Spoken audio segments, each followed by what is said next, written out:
ఆవుల్ని దూడల్ని కాపాడేవాడిగా పుట్టాడు. అందుకని మా వెంట వస్తాడు, మా వీపు నిమురుతాడు, మమ్మల్ని ముట్టుకుంటాడు.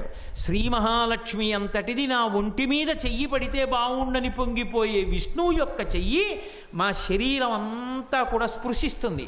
మాకు నీళ్లు పోస్తాడు, మమ్మల్ని పగ్గాలేసి కడతాడు, మాకు గడ్డి పెడతాడు, మా పాలు పితుకుతాడు, మా ధూళిలో తను స్నానం చేస్తాడు, మా వెంట ఆయనే ఉంటాడు. ఇంకా మా జన్మకింతకన్నా ఏం కావాలి? పొంగిపోయిట క్రేళ్ళురికే మసలి లేకలు మల్లడిగొని రెంకెలిడియ మదవృషభంబుల్, పెద్ద పెద్ద రెంకెలేసేట ఎద్దులన్నీని. పెళ్ళున మొదుగుల పొదుగుల చల్లించన్ పాలుబాలు సంభవ వేళన్. ఆ కృష్ణ పరమాత్మ అక్కడ క్యారం అనేటప్పటికి నందవ్రజంలో షేరుపాలిచ్చే ఆవు షేరున్నర పాలు విడిచిపెట్టేసిందట శిరాల్లో. అంటే అంత పొంగిపోయేట కృష్ణ పరమాత్మ పుట్టాడు, పాయలు తాగాలని అవి పరవశించిపోయాయి. అసలు కారాగారంలో ఉన్నటువంటి దేవకీ వసుదేవులకి కృష్ణ పరమాత్మ ప్రభవించినప్పుడు ఆయన రూపాన్ని చూసి పొంగిపోయాడు. చంపేస్తాడు, అష్టమగర్భం అష్టమగర్భం అష్టమగర్భం అని బెంగ పెట్టుకుని ఉన్నాడు వసుదేవుడు.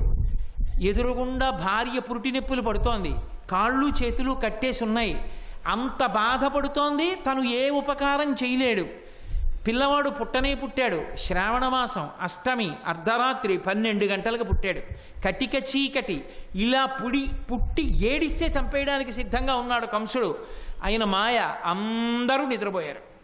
చూశాడు దేవకీ వసుదేవులు. జలధర దేహు నాజాను చతుర్బాహు సరసీరుహక్షు విశాలవక్షు జారు గదా శంఖ చక్ర పద్మ విలాసు కంఠ కౌస్తుభమణి కాంతిభాను కమనీయ కటిసూత్ర కంకణ కేయూర శ్రీవత్సలంచనంచిత విహారు మరుకుండల ప్రభాయుత కుంతలలలాటు వైఢూర్య మణిగణ వరకిరీటు బాలు పూర్ణేందు రుచిజాలు భక్త లోకపాలు సుగుణాల వాలు కృపా విశాలు చూచి తిలకించి పులకించి చోద్యమంది ఉబ్బి చెలరేగి వసుదేవుడు ఉత్సహించే అన్నారు పోతన గారు.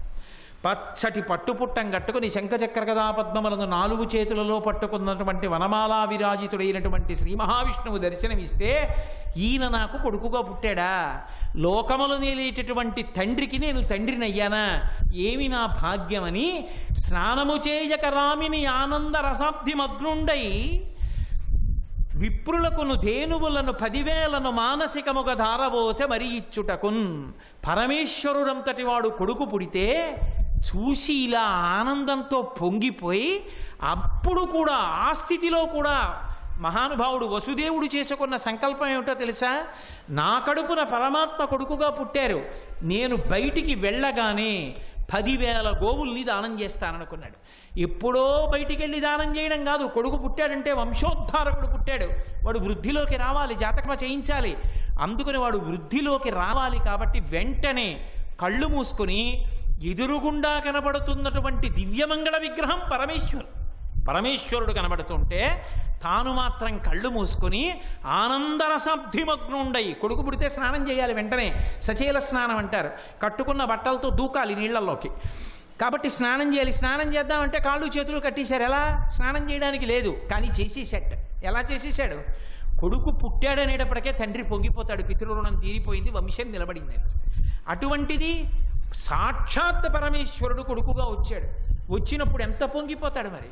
ఆ పొంగిపోయి స్నానము చేయక రామిని ఆనందరసాబ్ధిమగ్నుండై, స్నానం చేయకపోయినా ఆ ఆనంద ప్రవాహంలో అబ్బా నాకు పరమేశ్వరుడు కొడుకుగా పుట్టాడనేటటువంటి ఆనంద ప్రవాహమునందు స్నానం చేసేసి మానసికంగా ఎందరో బ్రాహ్మణుల్ని పిలిచి 10,000 గోవుల్ని మానసికంగా దానం చేసేసాడు.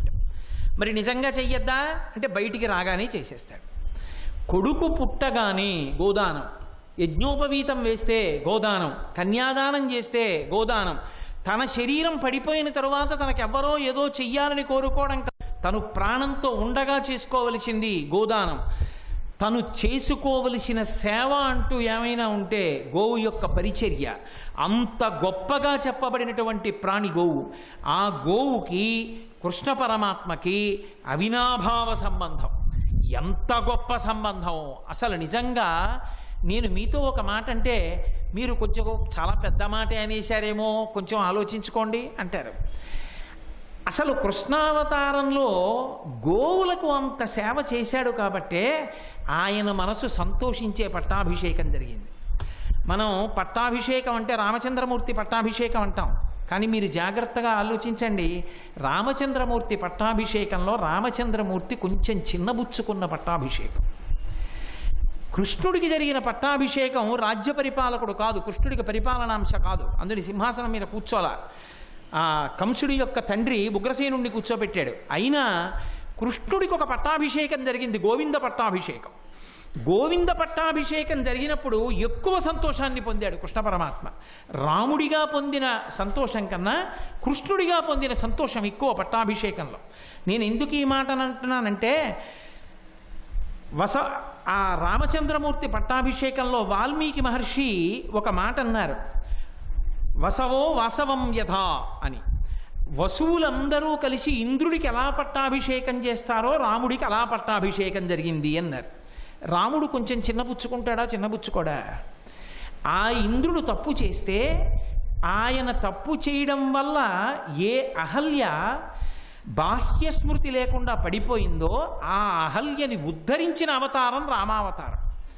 అసలు ఇంద్రుడు చేసిన తప్పుని దిద్దింది రామావతారం. తప్పు చేసిన వాడు ఇంద్రుడా, దానివల్ల దెబ్బతిన్నది అహల్య. అహల్య తప్పు లేదని నేను అన్నాను, కానీ ఆ అహల్యని ఉద్ధరించిన వాడు రామచంద్రమూర్తి. అందుకు ఇంద్రుడు కృతజ్ఞుడై ఉండాలా. అటువంటి రాముడికి పట్టాభిషేకం జరుగుతుంటే ఇంద్రుడి పట్టాభిషేకంతో పోలిస్తే కొంచెం చిన్నతనంగా ఉండదు? ఏమిట్రా, తప్పు చేసిన వాడు వాడికి జరిగే అభిషేకం నాకు జరిగే అభిషేకం ఒక్కటని చెప్పారేమిట్రా అనిపిస్తుందా, అనిపించదా? అనిపిస్తుంది. రామచంద్రమూర్తిగా విష్ణువుకి కలిగిన ఈ మనక్లేశం ఎక్కడ పోయిందో తెలుసా? కృష్ణ భగవానుడిగా గోవింద పట్టాభిషేకంలో పోయింది. ఎందుకు పోయింది? ఇంద్రుడే వచ్చి చేశాడు గోవింద పట్టాభిషేకం. రాముడికి పట్టాభిషేకం జరిగినప్పుడు ఇంద్రుడు వచ్చి చేయలేదు, కానీ కృష్ణుడికి పట్టాభిషేకం జరిగినప్పుడు ఇంద్రుడు వచ్చి చేశాడు. కాబట్టి ఇప్పుడు ఆయనకి సంతోషం కలిగింది. అది కూడా ఎందుకు చేశాడు? కృష్ణుడు చేసినటువంటి గోసేవ వలన వచ్చింది అనుగ్రహం. గోవర్ధనోద్ధరణము అని మీ అందరూ భాగవతంలో విన్న ఘట్టమే. ఆయన ఇంద్రుడు బాగా అహంకారాన్ని పొంది ఉన్నాడన్న ఉద్దేశ్యంతో ఇంద్రుడి యొక్క అహంకారం తగ్గించడానికి ఇంద్రుడికి చేసే యాగానికి బదులుగా గోవర్ధనగిరికి యాగం చేయమన్నాడు. కృష్ణుడు చెప్పాడని గోవర్ధనగిరికి యాగం చేశారు. అక్కడ ఉన్నటువంటి గోపాల బాలురు, ఆ గోపకాంతలు, వాళ్ళందరూ కలిసి తనకి యాగం చెయ్యలేదు, గోవర్ధనగిరికి యాగం చేశారు. కృష్ణుడు చెప్పాడని మనసులో పెట్టుకుని కోపగించుకున్నటువంటి ఇంద్రుడు పెరుగుల్ నేతులు త్రావి కొవ్వి భువి నాభీరుల్ మదాభీరులై గిరిసంఘాత కఠోర పత్రదలన క్రీడా సమారంభ దుర్భరిదంబోళిధరున్ పురంధరుననున్ పాటించి పూజింపక గిరికిన్ పూజలు చేసిపోయిరిదిపో కృష్ణుండు ప్రేరేపకం. పెరుగులు నేతులు తాగి కొవ్వారు గోపాలవాలుడు. కృష్ణుడు చెప్పాడు, నాకు యాగం మానేసి గోవర్ధనగిరికి చేస్తారా? వెళ్ళి విశేషమైన రాళ్లవాన కురిపించండి. గోవుల్ జనుల్ సద్యోమృత్యువు పొంద రాల్పురియుడి శౌర్యంబ వార్యంబుగన్ అన్నాడు. గోవులు చచ్చిపోవాలన్నాడు. అనత్సా ఇంద్రుడు? గోవులు చచ్చిపోవాలి, గోపాల బాలురు గోపకాంతలు చచ్చిపోవాలి, అలా కురిపించండి వడగళ్లవాన. పెద్ద వడగళ్లవాన ప్రారంభమైంది. ఇంత పెద్ద వడగళ్లవాన ప్రారంభమైతే మనుష్యులైనటువంటి వాళ్ళు ఆ గోపకాంతలు గోపాల బాలురు ఆ గిరికి ప్రదక్షిణం చేస్తున్నారు. ఇప్పుడు ఏదో అరుణాచలానికి శ్రీకాళహస్తికి గిరి ప్రదక్షిణం చేసినట్టు. పొగరెక్కిన మూపురములు తెగగలవాలములు చైల దేహంబులు భూ గగనములు నిండురంకెలు మిగుల మెరసి ధేనుగణము బెల్లననడి చెన్నన్నారు పోతన గారు. దాని మూపురాలు ఇలా ఆడుతుంటాయి. అలా ఆడేటటువంటి ఆ ఆబోతు, ఆ ఎద్దు గొప్ప శ్రేష్టమైన జాతికి చెందినది. ఆ ఎద్దులు ఆవులు అన్నీ కూడా పెద్ద పెద్ద అంబారావాలు చేస్తూ ఆ గిరి చుట్టూ ప్రదక్షిణం చేస్తున్నాయి కృష్ణుడితో పాటు. ప్రదక్షిణం చేస్తుండగా అకస్మాత్తుగా వాన ప్రారంభమైంది. నోరున్నవాళ్ళు కాబట్టి మనుష్యులందరూ కృష్ణ పరమాత్మ దగ్గరికి వెళ్ళారు. ఈవురుములు ఈమిరుపులు ఈయశనుల ఘోషములను ఈ జలధారల్ నీయాన ముందెరుగమ్ము కుయ్యాళింపగదయ్య గుణరత్ననిధి. ఓ కృష్ణ, ఇంతకు ముందు ఎప్పుడూ మేము ఇటువంటి ఉరుములు పిడుగులు ఇటువంటి వాన చూడలేదు, ఏమిటి వర్షం? కాబట్టి మహానుభావ, ఎలాగైనా ఈ వర్షం నుంచి మమ్మల్ని కాపాడవయా అన్నారు. మరి ఆవులు దూడలు నోరు ఇప్పి ఏమడుగుతాయి? అవి పాపం అంబారావాలు చేస్తూ పరుగులు తీస్తున్నాయి. ఆవుల్ని దూడలు చచ్చిపోయినా పర్వాలేదు, మనుషులు బ్రతుకుంటే చాలా అనలేదు కృష్ణుడు. బాలుండాడుచునాతపత్రమని సంభావించి పూగుత్తి కింగేలం దల్చిన లీలలేనగబుతో కృష్ణుండు తానం మహాశైలం మన్వలకేల దల్చి విపుల ఛత్రమ్ముగా పట్టే తద్బీలభ్రచ్యుతు శిలాచకిత గోపీ గోప గోపంతికి. పిల్లాడు పరిగెత్తుకుని విడిపోయి ఆడుకుంటూ చెంగల్ప పువ్వును తుంపి చేత్తో పట్టుకున్నట్టు ఆ కృష్ణ పరమాత్మ అక్కడే ఉన్నటువంటి గోవర్ధన పర్వతాన్ని పైకెత్తి ఇలా పట్టుకున్నారు. 7 రాత్రులు 7 పగళ్ళు పట్టుకున్నారు. ఆవులు దూడలు గోపాలబాలురు గోపకాంతలు అందరూ వచ్చి చుట్టూ చేరారు. తన జాతికి చెందినటువంటి ఆవులు దూడలు 7 రాత్రులు 7 పగళ్ళు వడగళ్లవానలో చనిపోకుండా గోవర్ధనోద్ధరణం చేసి రక్షించినటువంటి వాడు కృష్ణ పరమాత్మ కనుక గోవింద, గో అంటే ఆవులు, వింద అంటే రక్షించినవాడు. నా జాతికి చెందినటువంటి ఆవుల్ని దూడల్ని రక్షించినటువంటి పరమాత్మ కనుక గోవింద అన్న నామంతో పట్టాభిషేకం చేస్తానని కామధేనువు తన పాలతో చేస్తానని బయలుదేరింది. ఇంద్రుడు అన్నాడు, తప్పు నాది, వాన కురిపించిన వాణ్ణి, కాబట్టి నేను ఇంతకుముందు కృష్ణుడికి క్షమార్పణ చెప్పుకున్నాను, ఆ పట్టాభిషేకం ఏదో నేను చేస్తానని ఇంద్రుడు బయలుదేరాడు. సురభిక్షీరములన్ పిలింపజననీ సన్మౌని సంఘంబుతో సురనాథుండభిషిక్తు చేచి బలికన్ చొంపార గోవిందుండంచు రణక్రంత విపక్షు తోజిజ జలక్షున్ సాధు సంరక్షణం. సురభిక్షీరములన్ ఆ కామధేనువు యొక్క పాలని చేత్తో పట్టుకుని ఆ నిర్జర గంగాంబువులను ఆకాశ గంగా జలాల్ని పక్కన అదితి నిలబడి ఉండగా కృష్ణ పరమాత్మ యొక్క తల మీద పోసి గోవిందా అన్న పేరుతో పట్టాభిషేకం చేశాడు దేవేంద్రుడు. గోవులకు సేవ చేసినందుకు గాను, గోవుల్ని రక్షించినందుకు గాను పరమేశ్వరుడికి ఒక నామమే వచ్చింది, గోవిందా అని. అందుకేట ఏ పేరు పెట్టి పిలిచినా ఏ పేరు పెట్టి పిలవకపోయినా పలుకుతాడో పలకడో తెలియదు, కానీ గోవిందా అని కానీ ఎవరైనా అన్నారో ఉలిక్కి పడతాట విష్ణు భగవానుడు. ఎందుకని అంటే 7 రాత్రులు 7 పగళ్ళు అందరినీ రక్షించడానికి గోవర్ధనోద్ధరణం చేసి నోరు లేని ఆవుల్ని దూడల్ని కూడా కాపాడాను కాబట్టి ఆనాడు కామధేనువు యొక్క పాలతో దేవేంద్రుడు నాకు అభిషేకం చేసి ఇచ్చినటువంటి బిరుదునామమైనటువంటి గోవిందనామాన్ని ఎవడో పలుకుతున్నాడు, రక్షించకపోతే ఆ నామానికి అర్థం ఎక్కడుందని ఉలిక్కి పడొచ్చి కాపాడతాట. అందుకే మీరు చూడండి, గోవిందనామాన్ని లోకంలో విశేషంగా ప్రచారం చేసినటువంటి ఘనత పొందిన మహాపురుషులు శంకర భగవత్పాదాచార్య స్వామి వారు. శంకరాచార్యుల వారు ప్రచారం చేశారు, భజ గోవిందం భజ గోవిందం గోవిందం భజ మూఢమతే సంప్రాప్తే సన్నిహితే కాలే నహి నహి రక్షతి డుక్రూంకరణే. భజ గోవిందం అని ప్రచారం చేసినటువంటి మహాపురుషులు శంకర భగవత్పాదులైతే హరహర మహాదేవ శంభో శంకర దీన్ని ప్రచారం చేసిన వారు జ్ఞాన సంబంధమైన. కాబట్టి ఒక అవతారంలో గోవుల్ని దూడల్ని కాపాడిన కారణం చేత కృష్ణ భగవానుడికి గోవిందా అన్న నామమే వచ్చింది. ఆ నామం ఇవాళ మనందరికీ కూడా అండగా నిలబడింది. అందుకే ఓ భోజనాల పంక్తి వేస్తే భోజన ప్రారంభకాలే గోవిందనామస్మరణే గోవింద గోవింద, భోజనం మధ్యలో గోవింద, భోజనం చివర గోవింద, పిల్లాడికి కొద్దిగా ఆటలు వస్తుంటే గోవిందా గోవిందా జ్యోతలు పెట్టించడం, ఎవరైనా ఎక్కడైనా కాస్త ఏ పరీక్షలోనో తప్పిపోతే అమంగళప్రదంగా మాట్లాడడం ఎందుకని గోవింద కొట్టేశాడండి అంటారు. ఆఖరికి వెంకటాచలంలో క్యూ షెడ్ తలుపులు తెరవకపోతే గోవిందా గోవిందా గోవిందా గోవిందా అని అరుస్తారు, తలుపులు తెరవగానే గోవిందా గోవిందా అంటారు. ఆ అనడంలో వచ్చేటటువంటి కంఠస్వర మార్పుని బట్టి తలుపు తీశారో తీయలేదో మీకు అర్థమైపోతుంది. గోవిందనామం మన జీవనంలో అంతర్భాగం అయిపోయింది. అంత గొప్ప నామం రావడానికి కారణం గోవులే. గోవులే మనకు ఆ గోవిందనామాన్ని అందించాయి. కృష్ణావతారానికి గోవిందనామానికి అంత దగ్గరి సంబంధం. అలాగే విష్ణు భగవానుడు పృథు చక్రవర్తిగా ఒక అవతారాన్ని స్వీకరించాడు. ఆ పృథు చక్రవర్తిగా అవతారాన్ని స్వీకరించినప్పుడు అందరికీ కావలసిన అన్నిటినీ కూడా గోస్వరూపంగా భూమి మారితేనే ఇచ్చాడు. క్షామం వచ్చేసింది లోకమంతా, ఎవరికి ఏది కావాలో అది లేదు. అటువంటి సమయంలో పృథు మహారాజు గారు భూదేవిని శిక్ష వేస్తాను అని చెప్పి ధనుర్బాణములను పట్టుకున్నాడు. భూదేవి పరుగు పరుగున వచ్చి నన్ను శిక్షించవద్దు, అధర్మం పెచ్చరిల్లిపోయింది మీ తండ్రి కాలంలో, అందుకని ఎవరికి దొరకవలసినవి వాళ్ళకి దొరకట్లేదంది. అప్పుడు పృథు మహారాజు గారు, నువ్వు ధేను రూపంలో నిలబడమంటే భూమి అంతా కూడా ఆవు రూపాన్ని ధరించింది. దూడ వస్తే కదూ ఆవు విడిచిపెట్టడం, అన్నిటినీ ఇవ్వవలసింది భూమాతయే ఇవ్వాలి. అందుకే ఆ భూదేవిగా భూమాతగా ఆవు నిలబడితే, ఆ ఆవుగా భూమాత నిలబడితే ఎవరి ధర్మాన్ని దూడగా తీసుకొచ్చి ఆవు దగ్గర వాళ్ళు విడిచిపెట్టారు. మనుష్యులందరి పనుపున పృథు చక్రవర్తి మనువుని దూడగా తీసుకొచ్చి ఆవు దగ్గర వదిలాడు. ఆ మనువు దూడ రూపంలో భూదేవి ఆవు రూపంలో నిలబడినప్పుడు పొదువులో ఒక్కసారి గుద్దితే మనుష్యులకు కావలసిన సమస్తమైన వాటిని వర్షించింది. రాక్షసుల దగ్గర నుంచి సమస్త జాతులు కూడా తమ తమ ధర్మాన్ని తీసుకెళ్లి దూడగా చేసి తాము పొందవలసినవన్నీ పొందాయి. ఒకానొక కాలంలో ఏ జాతి వారికి ఏవీ దొరకక బాధపడుతుంటే సమస్త గణములకు కావలసిన వాటినన్నింటినీ కూడా భూమి అనుగ్రహించింది, గోరూపంతోనే అనుగ్రహించింది. అందుకే గోవు యొక్క స్వరూపము అంత గొప్ప స్వరూపం. కలియుగంలో వెంకటేశ్వర స్వామి వారి అవతార ఆవిర్భావం జరిగినప్పుడు ప్రప్రథమ సందేశం గో సంరక్షణమే. ఎక్కడో పుట్టలో కూర్చున్నాడు వెంకటాచలంలో, ఎక్కడున్నాడో ఎవ్వరికీ తెలియదు.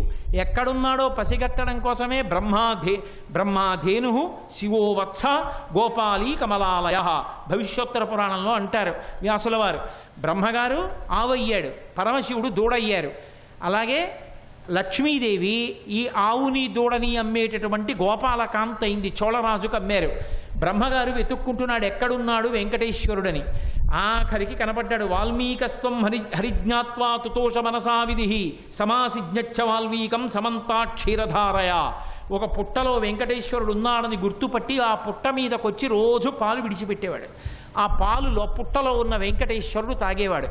అంటే కలియుగంలో శ్రీ మహావిష్ణువు మనల్ని అందరినీ ఉద్ధరించడానికి వెంకటేశ్వరావతారంగా వచ్చినప్పుడు భూమండలం మీద పుట్టలో కూర్చున్నప్పుడు ఆయనకి ఇవ్వబడినటువంటి పదార్థము ఆవు పాలే. ఆవు పాలే స్వీకరించాడు ఆయన.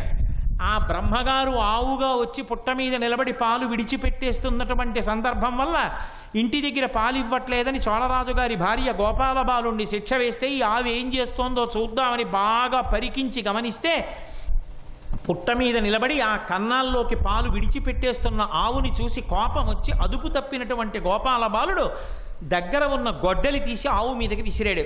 అప్పటి వరకు పుట్టలోంచి బయటికి రాని వెంకటేశ్వర స్వామి గొడ్డలి వచ్చి ఆవు మీద పడిపోతుంటే ఎక్కడ తన కళ్ళ ముందే గోవు సంహరింపబడుతుందోనని గోవుకి గొడ్డలికి మధ్యలో తన తల పెట్టారు. పుట్టలోంచి బయటికి వచ్చి ఆ తలకొచ్చి గొడ్డలి తగిలింది. తగలడం ఏమిటి? కుఠారేణాతిథీక్షిణేన తాడితో వెంకటేశ్వర సప్తతాళ ప్రమాణేన రక్తస్ఫూర్తిరభూస్తథా. 7 తాడి చెట్లంతెత్తు రక్త ప్రవాహం పైకి లేచింది. అది చూసి గోపాల బాలుడు మరణించాడు. ఆవు వెనక్కి వెళ్ళి చోళ మహారాజు దగ్గర ఏడిచింది. ఎందుకు ఆవు ఏడుస్తోందని మహారాజు బయలుదేరి కొండ మీదకి వచ్చాడు. వెంకటేశ్వర స్వామి వారు కనబడ్డారు.